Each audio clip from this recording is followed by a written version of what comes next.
네, 이부 예배 나오신 여러분들을 환영하고 축복합니다. 또 매주 은혜로운 찬양, 시온 찬양대들 감사합니다. 늘 매주 은혜 받습니다. 중고청 여러분들을 환영하고 축복합니다. 오늘 어린이 주일을 맞이해서 다음 세대와 다른 세대 말씀을 잠깐 준비해 봤습니다. 천하가 내 것이라도 내 마음대로 되지 않는 세 가지가 있다고 합니다. 건강, 골프, 그리고 자녀라는 말이 있습니다.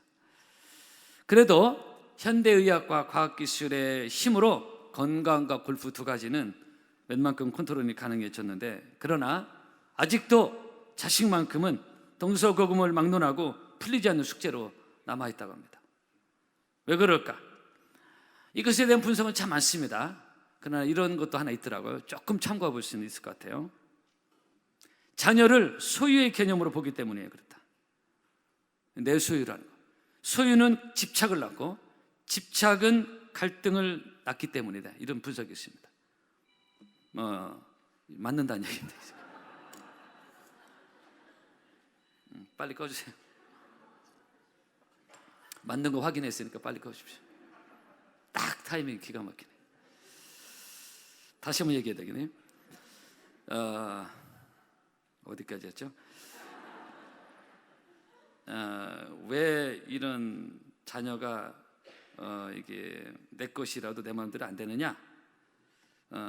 이런 분석, 자녀를 소유의 개념으로 보기 때문에 소유는 집착을 낳고 집착은 갈등을 낳는다. 잔뜩 움켜진 손안의 케이크는 망가지기 십상이다.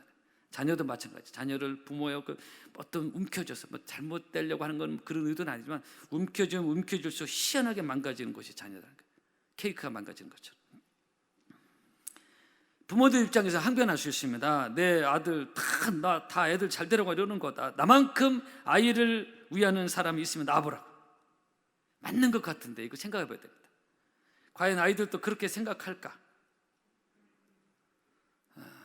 마크 트웨인이라는 분이 이런 말을 했습니다. 곤경에 빠지는 것은 뭔가를 몰라서가 아니라 자기가 뭔가를 확실히 안다는 착각 때문에 그렇다는 얘기였어요. 자식은 내가 가장 잘한다는 생각은 환상이기 쉽다는 것입니다. 이것을 뒷받침하는 정부 어느 통계가 있습니다. 정부 통계인데요, 엄마와 일주일에 1시간도 대화하지 않는다는 청소년 44% 통계가 나와 있습니다. 하루에 1시간이 아니라 일주일에 1시간도 대화하지 않는 엄마와 자녀 간의 이 청소년들이 44%, 아빠와 일주일에 1시간도 대화하지 않는 자녀는 63% 올라갑니다. 일주일에 1시간을 말하는 겁니다. 그러니까 부모와의 접촉적 대화 시간도 이럴지인데 속마음을 털어놓으며 자식을 안다는 것은 언감생시다는 거예요. 내가 자식을 잘한다는 것은 착각일 수 있다는 것입니다. 나는 어떤 근거로 자식을 잘한다고 얘기하는 건가라는 것입니다. 특히 청소년들에서 이런 칼럼을 봤습니다. 여러분들 심각하게 듣고 계신데 그 정도 심각한 내용은 아닙니다. 이런 칼럼, 오늘 또 자녀와 갈등을 빚었다면, 뭔가 부딪힘이 있었다면 한 번쯤은 자녀를 소유가 아닌 존재의 대상으로 바라볼 필요가 있다는 얘기입니다. 이것은 우리 믿음의 관점에서 풀어본다면 자녀는 잠시 하나님이 내게 맡겨준 존재라는 것이에요. 내 소유가 아니라, 물질처럼 내 소유가 아니라. 그래서 부모된 나는 그 자녀가 믿음으로 잘 설 수 있도록 도와주는 부모로서의 미션, 거룩한 책임이 있다는 것입니다. 내 소유가 아니라 부모가 하나 잠시 맡겨준 존재라는 것이, 그 자녀가 믿음 안에 잘 성장할 수 있도록 도와주는 그런 관점이라는 거죠. 그런데 코로나를 지나면서 우리의 자녀들, 다음 세대는 더더욱 믿음 밖으로 많이 나가게 됐습니다. 합법적으로 교회 가게 못하는 언론의 영향이 많이 있었고요. 그래서 이 부모와 자녀 간의 갈등과 소통의 단절, 특히 영적으로 더 심화되고, 그래서 작년 통계를 보니까 현재 한국교회 교회 학교가 없는 교회가 반입니다. 2분의 1입니다. 우리는 교회 학교가 당연히 있는 거로 있잖아요. 근데 교회 학교가 없는 교회가 반 이상 됩니다. 교회가 없어요. 그리고 10대 복음화율은 겨우 3%. 그러니까 100명 중에 겨우 3명 정도가 지금 교회를 다니고 있습니다. 청소년들 중에. 그런 면에서 여러분, 우리 교회 내가 늘 말씀을 드리면 우리 교회 젊은이들이 교회 나오는 거, 특히 1, 2부 같이 예배 드리는 거, 뭐 수요일 날 하고, 이거는 천연기념물입니다.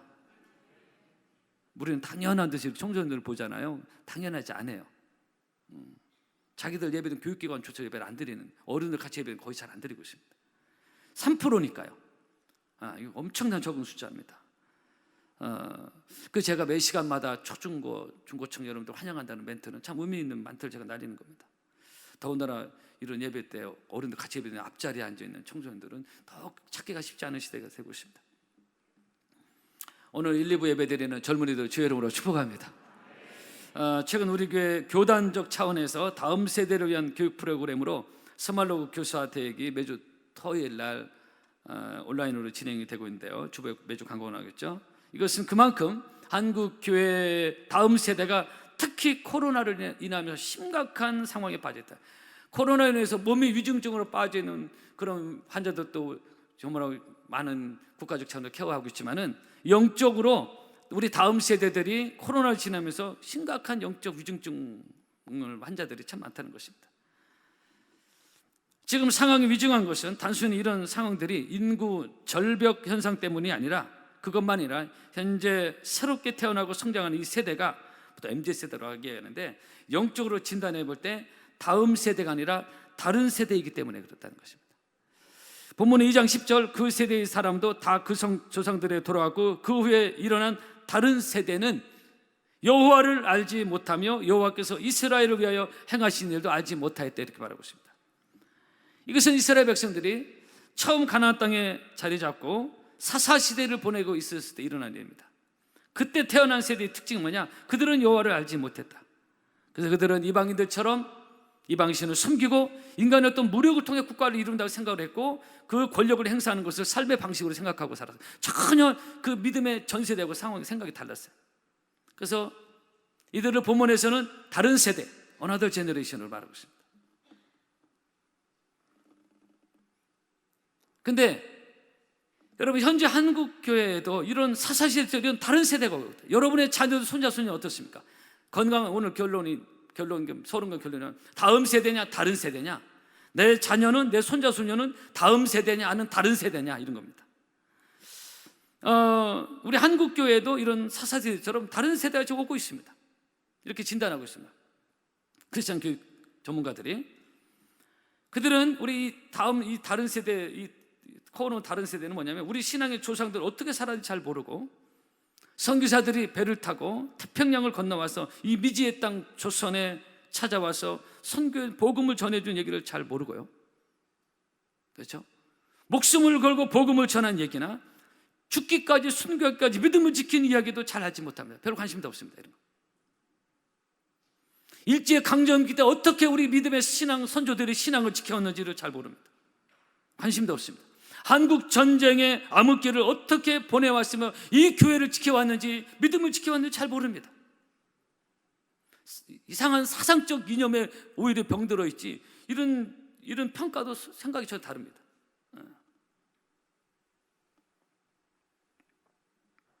이 사사시대의 다른 세대는 오늘 한국교회가 경험하고 있는 다른 세대 비슷한 상황입니다. 여러분의 자녀들은 어떻습니까? 이렇게 지금 다른 세대가 오고 있는 지금 한국교회는 영적으로 깨어 있어야 되는 것이고, 특히 우리 어린아이와 우리 청소년들에게 복음과 생명의 말씀을 가르쳐야 될 중요한 사명이 우리에게 있는 것입니다. 이 다음 세대가 살아야 교회가 살아나는 것이고, 여러분, 우리의 자녀들이 다른 세대가 아니라, 하나님과 상관없는 다른 세대가 아니라 하나님을 알고 하나님을 섬기는 건강한 믿음의 다음 세대로 한국교회를 짊어질 수 있고, 이 파랑교회를 짊어질 수 있는 건강한 다음 세대가 여러분의 자녀와 손자, 손녀가 되기를 주의 이름으로 축복합니다. 그래서 지금 한국교회, 특히 부모 세대는 우리의 자녀 다음 세대를 위해서 엎드려 하나님께 눈물로 기도해야 될 때입니다. 예수님이 누가복음 23장에서 그런 말씀하셨어요. 예루살렘의 딸들아, 나를 위하여 울지 말고 너희와 너희 자녀를 위하여 울라고 그랬습니다. TV 드라마나 아니면 핸드폰 다큐를 통해서 우리가 어떤 슬픈 어떤 거를 보면서 우리가 눈물을 흘릴 수도 있습니다. 그러나 영적으로 하나님을 떠나서, 교회를 떠나서, 예배를 떠나서 방황하는 자녀를 위해서 울면서 기도했을 때가 지금 이 시간입니다. 코로나로 인해서 많은 우리 청소년, 다음 세대들이 하나님 떠났습니다. 내 자녀, 손자, 손녀가 하나님 앞에서 본문의 사사시대처럼 다른 세대가 되지 않냐고. 이 다른 세대, 하나님과 상관없는 세대, 믿음 밖에 있는 세대, 교회 밖에 있는 세대, 이런 다른 세대가 되지 않냐고. 건강한 다음 세대가 되어서 나를 사랑하고 내 계명을 지키는 자에게, 한번 따라해보세요. 천대까지 은혜를 베푸시느니라.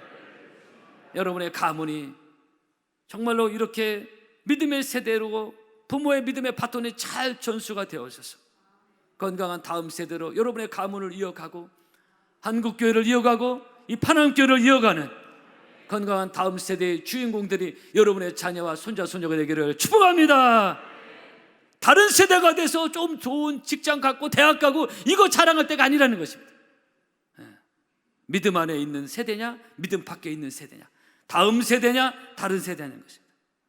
그래서 유치부부터 청년부 이르기까지 하나님 말씀 앞에 바로 서고 훈련이 잘 된 건강한 다음 세대가 준비되질 때 여러분의 가정뿐만 아니라 교회가 그렇게 될 때 희망이 있는 것이고 그 교회가 살아있는 교회로 하나님께 쓰임받게 되는 것이기 때문에 여러분의 지속적인 관심과 기도를 부탁을 드리는 것입니다.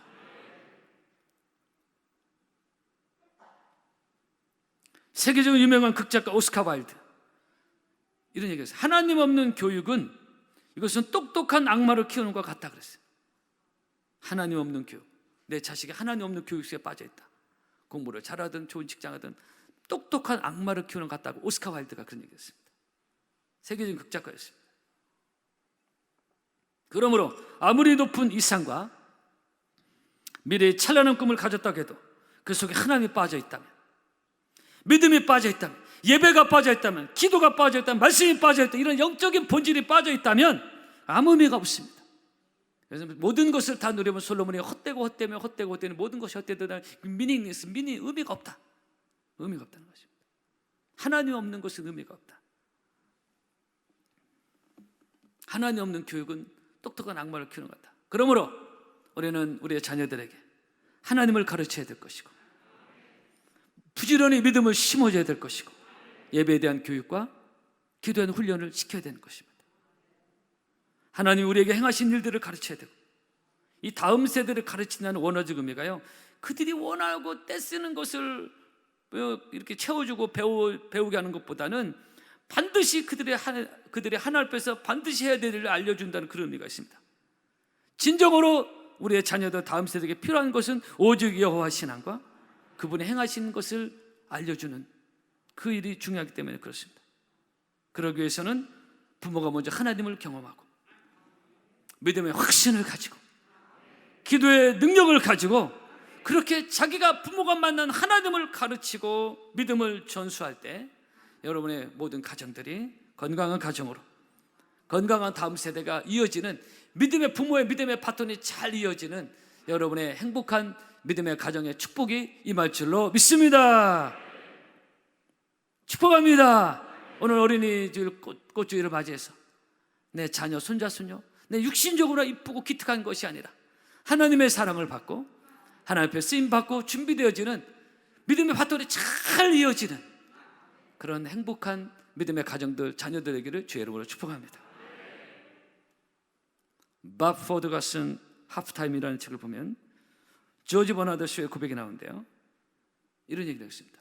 나에게 삶은 잠깐 타고 마는 촛불이 아니라 삶은 지금 내가 붙들고 있는 활활 타는 횃불과 같다. 나는 다음 세대에 넘겨주기 전까지 이 횃불이 가능한 한 밝게 타오르기를 원한다. 여러분, 이게 무슨 얘기냐면요, 우리 신앙의 삶이 부모 세대만 잠깐 타고 꺼져버리는 연약한 촛불이 아니라 다음 세대까지, 내 자녀, 손자, 손녀까지 계속 4대, 5대까지 이어지는 환하게 밝기를 활활 타오르는 횃불이 되어야 된다는 거예요. 연약한 촛불 꺼지고 끝나버리는, 다음 세대가 그냥 끝나버리는 게 아니라 횃불이 이어지는. 여러분, 우리 교회가 60년 역사를 넘어가고 있는데요, 우리 교회도 신앙의 횃불이 계속 활활 타오르는, 성령의 불이 타오르는, 다음 세대 젊은이들이 몰려오는 건강한 교회, 준비된 교회, 쓰임받는 교회, 하나님이 주목하여 보는 우리 교회와 여러분의 가정과 가문이 되기를 주의 이름으로 축복합니다. 오늘 말씀을 준비하면서 새삼 신명기 6장 말씀이 저는 생각났습니다. 신명기 6장은 이스라엘 교육의 핵심이요, 신명기의 핵심이요, 오늘날 유대인들 저 뛰어난 민족이 됐던 것, 미국을 움직이는 민족이 된 것. 그래서 일명 쉐마, 신명기 6장 들으라, 하나님의 말씀을 들으라고 시작하는 쉐마입니다. 그 시작이 어떻게 되고 있습니까? 이스라엘아 들으라, 우리 하나님 여호와는 오직 하나님 여호와시니 너는 마음을 다하고 성품을 다하고 힘을 다하여 내 하나님 여호와를 사랑하라. 오늘날 내가 네게 명하는 이 말씀을 너는 마음에 새기고, 그냥 부지런히 저도 암송하고 있지만 우리 산부예배 청년들도 간접적 이렇게 훈련을 시켜요. 암송, 너희 마음에 새기라, 암송을 말하거든요. 그리고 너는 내가 네게 명한 이 말씀을 너는 마음에 새기고 내 자녀에게 부지런히 가르치며. 그랬어요. 한번 따라 합시다. 내 자녀에게 부지런히 가르치며. 할렐루야. 내 자녀에게 부지런히 가르치라. 여러분 그렇게 하고 계세요? 집에 앉았을 때든지, 길에 앉았을 때든지, 누웠을 때든지, 일어날 때든지 너는 이 말씀을 강론하라 그랬어요. 내 자녀에게 부지런히 가르치라. 자녀라는 다음 세대를 부지런히 신앙교육을 하라. 여러분 한국 사람들 참 열심히 사는데요, 그것만이 다가 아닙니다. 부지런히 자녀 신앙교육을 시키라는 것입니다. 부지런히 공부만 학원만 돌리는 게 아니라 부지런히 믿음 교육을 시켜라. 부지런히 기도 훈련을 시켜라. 부지런히 말씀 훈련을 시키라는 것입니다.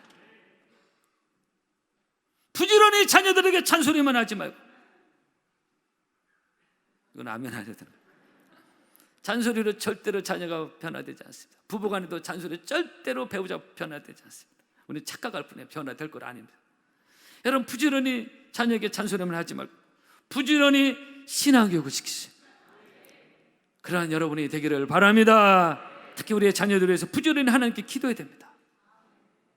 만약 내 자녀가, 손자, 손녀가 하나님 밖에서 영적으로 방황하고 있다면, 교회를 멀리 떠나고 있다면 더더욱 부지런히 하나님께 엎드려 기도해야 됩니다. 왜냐하면 그렇게 하지 않으면 사랑하는 내 자녀, 손자, 손녀가 오늘 말씀대로 다른 세대가 되는 거예요. Another generation.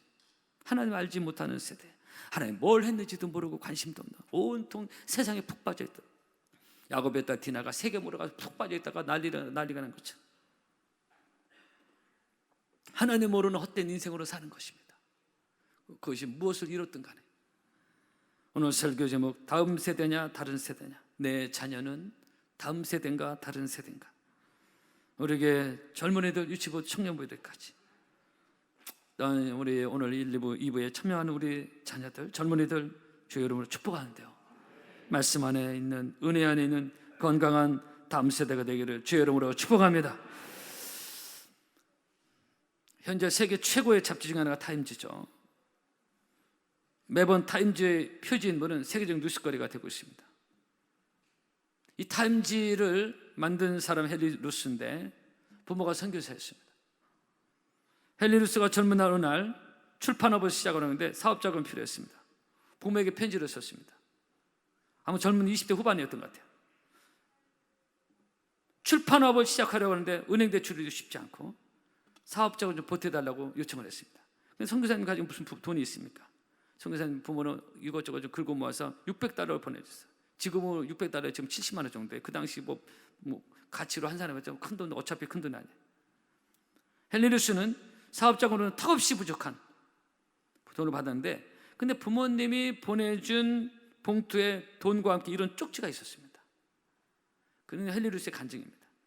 아들아, 많이 보내주지 못해서 미안하다. 하지만 너의 사업을 해서 내가 항상 하나님께 기도하겠다. 이 부모님이 보내준 돈은 턱없이 부족했지만 헨리 루스는 부모님의 기도를 믿는 믿음으로 최선을 다해서 오늘 이 타임지라는 엄청난 사업에 성공을 하게 된대요. 세계적 잡지 타임지를 만드는데 그의 간증 고백이 뭐냐면은, 내 인생의 성공 비결은 부모가 보내준 사업 자금이 아니라 부모가 자녀를 위해서, 자기를 위해서 간절히 기도해준 기도 덕분이었다. 이런 얘기를 하고 있습니다. 사랑하는 성도 여러분, 하나님 우리의 기도를 들으시는 하나님이십니다. 특히 우리의 사랑하는 자녀를 위한 눈물 어린 기도는 우리의 자녀들로 하여금 엇나가지 않게 하고 믿음의 길을 걸어가게 하기에는 힘과 원동력이 되는 것입니다. 설령 지금 잠깐 방황할지라도 하나님 앞에서 부모가 흘리는 그 간절한 눈물의 기도는 모니카의 기도에 어거스틴이 돌아와서 성자가 됐듯이 결국 그 자녀로 하여금 주님께 돌아오게 되는 원동력이 된다는 것을 기억하기를 주의 이름으로 축복합니다. 여러분, 자녀를 위해서 흘리는 부모의 눈물의 기도는요, 자녀가 성장할 수 있는 영적 자양분이 되는 것이고, 그 토양, 그 눈물을 먹고 자녀는 자라는 것입니다. 돈으로 키우는 게 아니에요. 돈을 물려준다고 다가 아닙니다. 하나님께 흘리는 눈물의 기도가, 제가 지난 눈물에 대해서 잠깐 말씀드렸는데, 그 눈물의 기도가 자녀를 하나님의 축복을 받는 길로 인도하는 힘과 원동력이 하나님이 기억하신, 내 눈물을 보았다고 했잖아요. 히스기야의 기도 마찬가지입니다.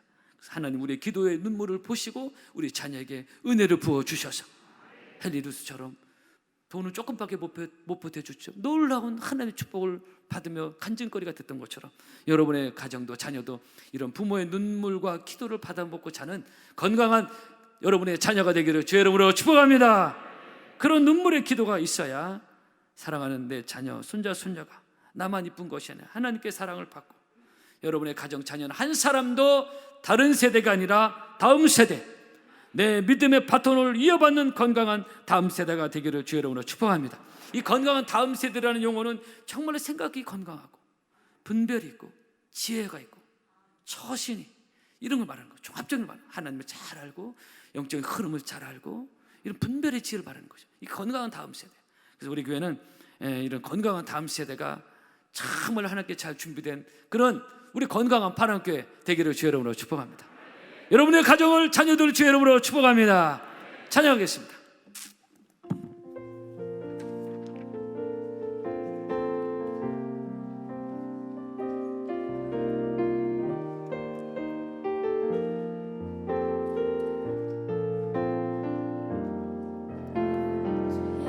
주의 얼굴을 구하며 배하는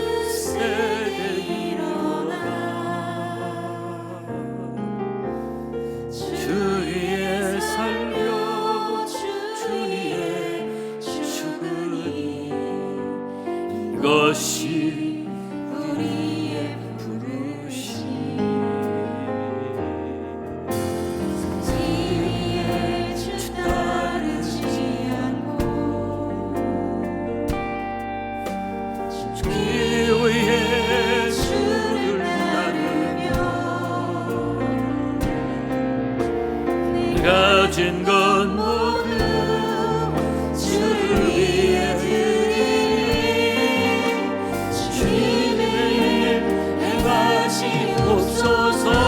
다시 한번 부어주소서. 주의 나라가 이 땅에 다시 세워지는 영광을 우리 보게 하소서. 주에서의 영광 다시 한번 부흥을 주소서. 다시 한번 부흥을 주소서. 주의 나라가 이 땅에 다시 세워지는 그 영광을 우리 보게 하소서. 주의 영 우리 두 손을 펴안고 찬양합시다. 다시 한번 부흥을 주소서. 다시 한번 부흥을 주소서. 주의 나라가 이 땅에 다시 세워지는 그 영광을 우리 보게 하소서.